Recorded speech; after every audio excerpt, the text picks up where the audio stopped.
Alright guys, welcome back to a brand new video, and this one is ultimately a really special video because we officially begin videos about the fall 2024 intake. You guys have been waiting for this for such a long time, and I promised that I would give you guys a guide. So before we jump into this one, I want to make things clear. This video is only for undergraduate students that are applying for the fall 2024 intake in the US, and it's going to focus on international students. There will be another video coming out for my master's and PhD students, a separate video for you guys for the fall 2024 intake. So without any further delays, let's begin. Now, the big thing that I want to kind of address in this video is divide everything and look at what we're actually going to look at, because it is a lot. So essentially, we're going to go over the process. What does the admission process look like? What are the things that you need as an international student if you're looking to get admission into the US? So if you're maybe in high school, you're a gap year student and you want to come to the US for your undergraduate degree, what do you need? What tests do you need to write? What are the documents you need from your school? What do you need to ask your teachers to do? What type of essays do you need to write? What are the tips that go along with those? And more importantly, towards the end, I'm going to give you guys an entire timeline. When should you start working on each of these things so that you don't rush last minute? And towards the end of this entire video, I'm going to give you guys a free checklist as well. So stay tuned for that. The first thing is just researching colleges. And I feel like this isn't talked as much as it should because students, I've kind of seen like two spectrum of students, okay? I've seen one where they just want to apply to Ivy Leagues and elite colleges. And they're like, oh yeah, my list consists of all of the 8 Ivy Leagues and UCs and Stanford and MIT, which is great. It's good. But it's really not the smartest way to apply to such colleges if those colleges that have a less than 3% or 5% acceptance rate are the only places you're applying to. What you need to do is bucket your universities into 3 categories: a dream category, within reach, and a safety category. So a good number to be between is anywhere between 10 to 20 colleges, depending on what your budget is, how many colleges you want to apply for, and divide the total number of colleges equally into these 3 categories. How do you do research and find which college you should apply for? The best thing is online resources. Now, literally, if you go onto Google and go into maybe like the US World US report, you can find colleges and see what they're famous for. Or if you just type in, maybe you're interested in computer science, go onto Google and type in like the top 100 colleges for computer science in the US, you get a full list. After that, don't just blindly believe the website, but basically do your own research and see what each college is known for. Maybe one college has a good artificial intelligence program, whereas another college is really into software engineering, or another college is into hardware engineering. So see what you want to do and then shortlist the universities accordingly. The next thing is attend college fairs. And I know that this may be a little bit of a shock to international students, but the entire world is progressing, right? And colleges understand that majority of international students want to come to the US. So they do conduct college fairs, webinars, info sessions. They conduct them online, and they also conduct them in person, alumni outreach. Now, this is another important thing. Once you have maybe like a rough list of colleges in mind, talk to some alumni. You can find them on LinkedIn. Let them know that you're a prospective student who's planning to consider this college for XYZ degree. Like, what are their thoughts? Someone who's done their degree can obviously, give you a few words of feedback, and that's always something that you should be welcoming to. And lastly, if you guys need help with preparing your own college list, feel free to check out the college list through Incognito Blueprints. This has helped so many students and basically streamline the entire process so that Incognito Blueprints team can actually help you guys prepare your unique college list, basically through all of these things that I just said. So moving on, the next thing we're going to talk about is standardized tests. More specifically, a lot of colleges have gone into test optional, which means that some say that you really don't need to give the test, but then others in their reports mention that even though it's optional, they still consider it if you give it. So where do students kind of stand in this? And it can be really confusing, Now, the best way to kind of judge this is, 1, take a practice exam. Now, if you are applying for an undergraduate degree, there are 2 types of standardized tests that you'll be taking. Number 1 is your TOEFL or IELTS, basically some sort of English proficiency test. The second one is you'll either be considering the SAT or the ACT, any one of these. And these are like aptitude tests that have like math, English, science sections. So let's talk about the SAT and ACT first. Take some practice tests. They're available online for free. I'll leave some links in the description below. But see how you do. Are you able to score like more than 60, 70%? Like what's your aptitude like? And then consider, if you were to study for this test for maybe a month or 2 months, how much do you think you can improve your score on? If you are a good test taker and you can get a good score, my suggestion would be that give the exam and add it to your profile, even though it's optional. Now, like I said, a lot of colleges, even though they've said that it's optional, if you get a good score, it's only going to add value to your profile. It's not going to bring it down in any way. Now, conditions or situations where I would suggest students to stay away from this is, one, if you're doing last minute prep and you don't have enough time, maybe don't get into this. It's for the best that it's optional. You can work on some other things, right? Second, if you're a horrible test taker and you've kind of repeatedly done these exams and you're just like failing and there's no scope for improvement, let it go. Focus on other things, right? Now, these are some of the books that I personally recommend for TOEFL, the official ETS guide, and the SAT and ACT guide. I'll leave Amazon links to these books in the description below for you guys to check out as well. So moving on, the next thing we're going to talk about is everyone's favorite essays. Now, my suggestion here would be that if you're applying to colleges in the US as an undergrad student, there is no way that you're applying and only writing one essay. Let's break this down. You'll be writing one Common App essay, which is about a page and a half. And then you'll be writing multiple smaller essays that are called supplemental essays, which are like half a page each. The biggest thing is each one of your essays needs to be written independently. I've seen students write one big essay and then they'll take out parts from that essay and like just put it as like a piece of a puzzle in their supplemental essays. Worst thing that you can do. This is a recipe for a direct reject.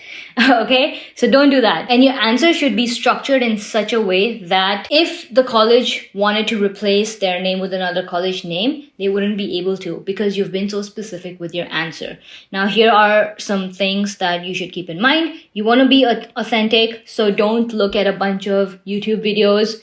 Not talking about me, but other YouTube videos where people kind of like read out their essays and try to copy what they've written. That's not going to help you. The point is to bring out your personality and your voice through your essay. And that can only be done if you are original, unique, and authentic.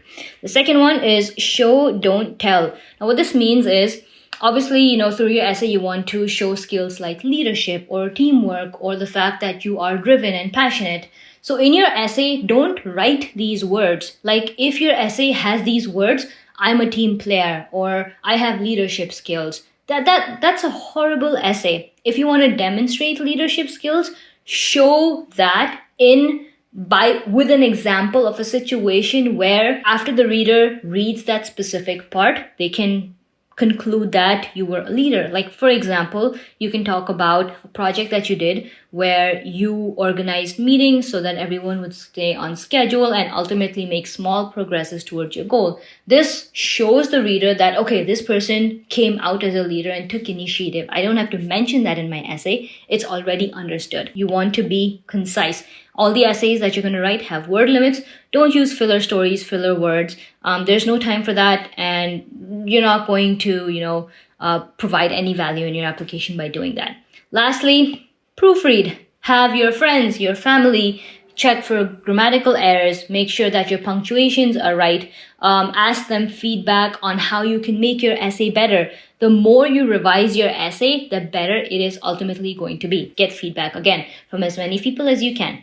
Now, moving on, we're going to talk about the activities and honors. Another cool section that students like. Now, for those of you guys that don't know, in the Common App, which is the platform that you'll be using to apply to colleges, there are spaces to add 10 activities and 10 honors and achievements. So basically, you have 10 of these and then 5 of this, right? And all of these are optional, which means that you can choose to just skip them and just not write anything at all. But obviously, you want to get into a good college. Number one recommendation, try to fill out all 10 and 5 spots. Basically, try to fill out all 15 spots.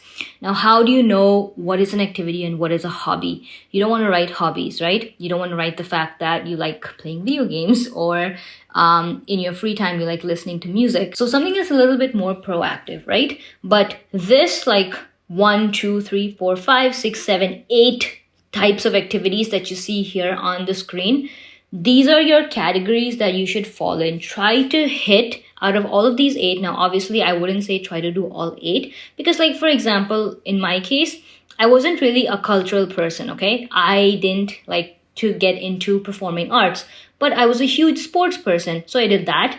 I was really good with academics, great leadership skills. I did a little bit of like volunteering in community. So I'd say I did community more because in India it was hard to do.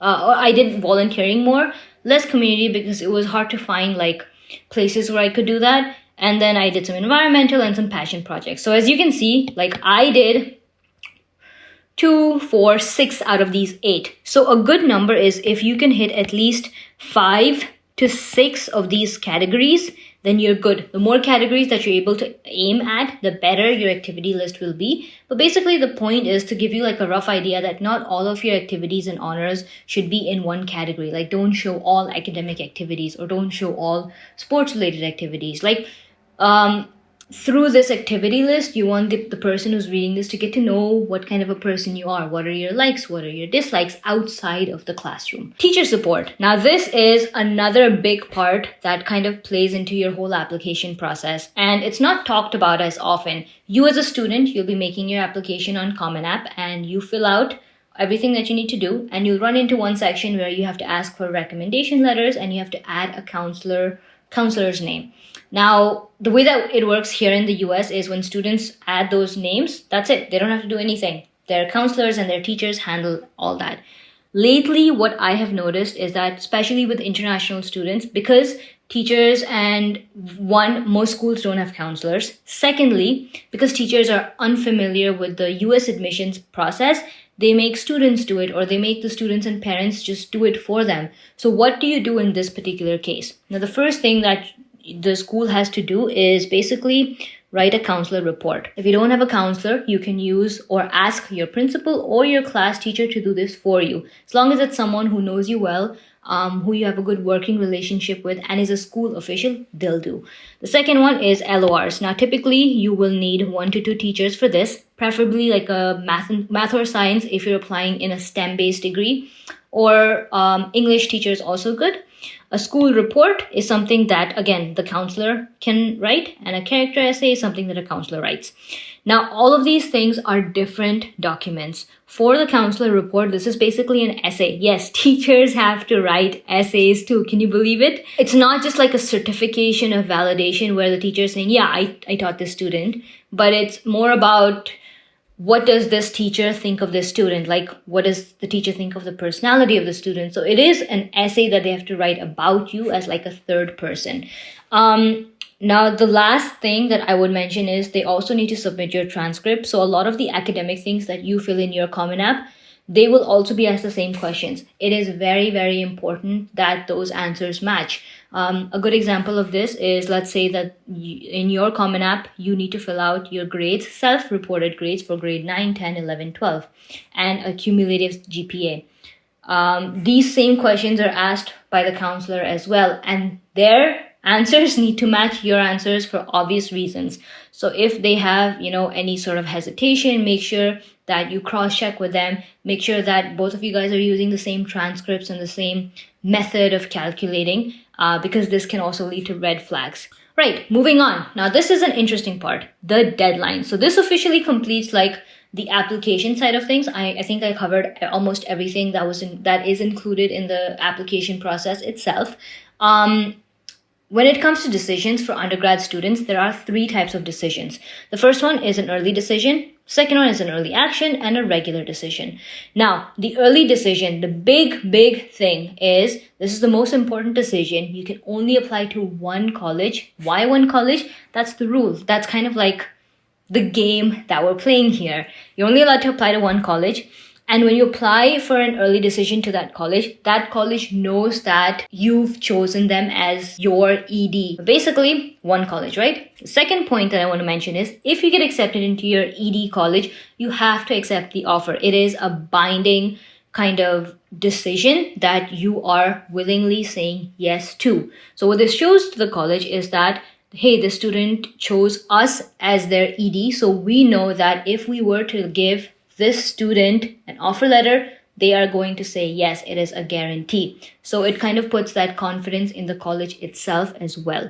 Now, big thing, you don't have to apply for ED. You can choose just not to apply for it, and you can only apply to the early action and regular decision deadlines just to avoid all the hassle. Maybe you don't want to have a binding decision at all. It's fine. It's an optional thing.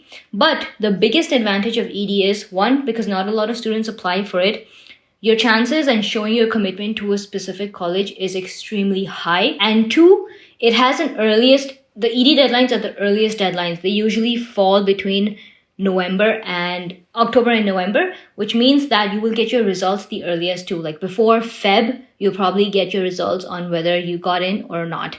And if not, you can, continue applying to more colleges. And if you did get in, that's another huge stress relief. You don't have to stress for the next few months. You already have your college, you know where you're going, you're all set.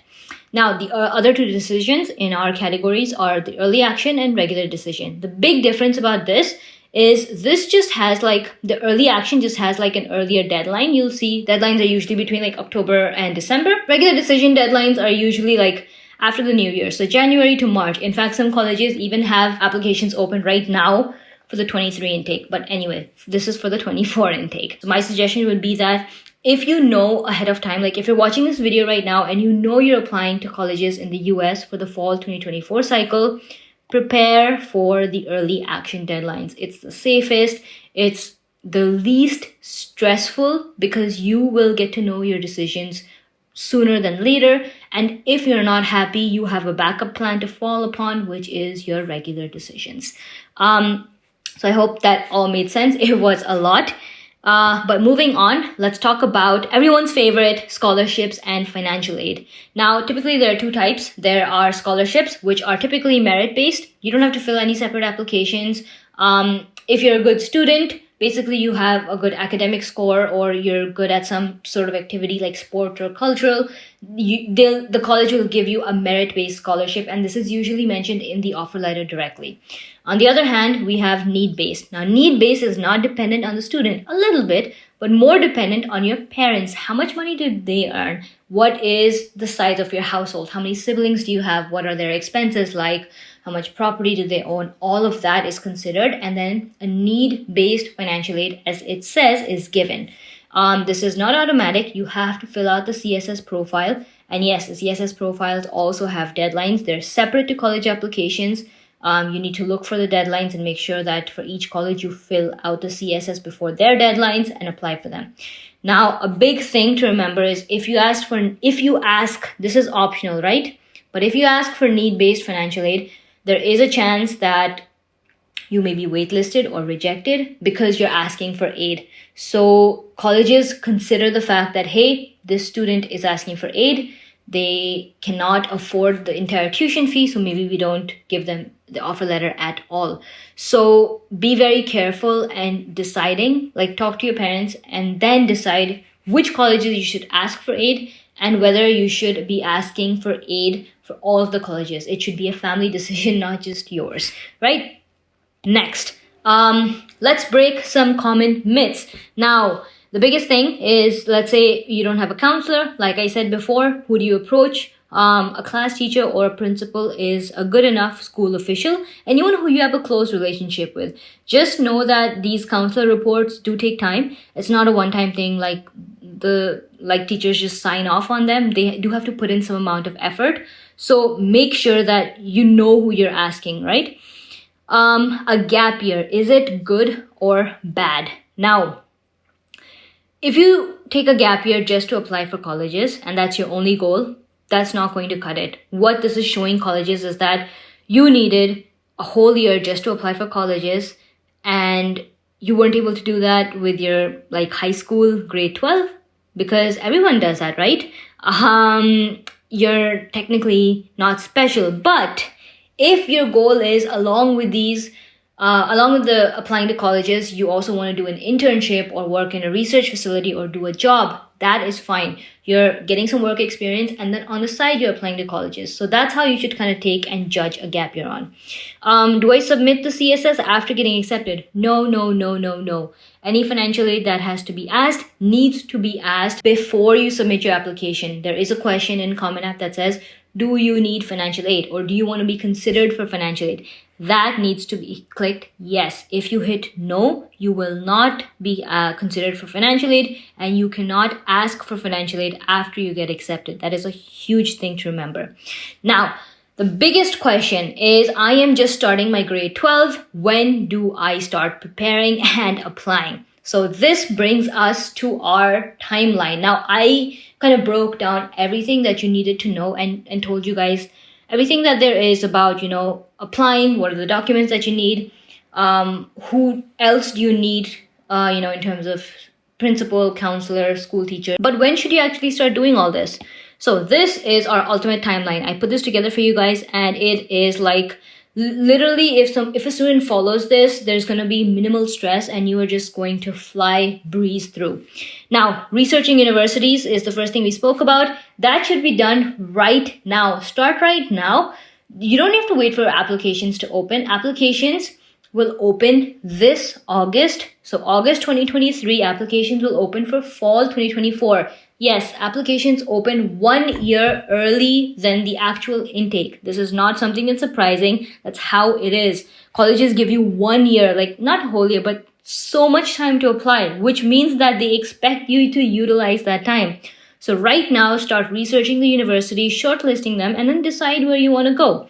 Second, your standardized tests, if you plan on taking them, should be done before the summer. Basically, this is something that you need to get off of your plate before the applications even open. Because once the applications open, you're going to have enough to do, and stressing and studying for more exams along with your grade 12 exams is not something that you want.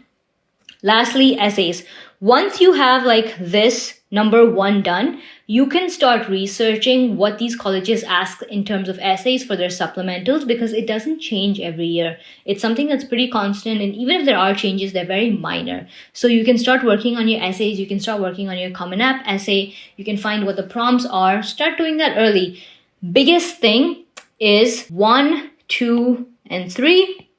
These 3 steps need to be done before the applications open in August. That is how you become well prepared. Next, number 4 is preparing your documents. As soon as applications open, like I said, August to September, fill out Common App, start filling it out, start seeing what documents you need. Whatever you need someone else's help, so your LORs, your counselor report, getting your transcripts together, start doing that in August and September, because you want to give teachers enough time to work on these documents too and not pressurize them in the last moment.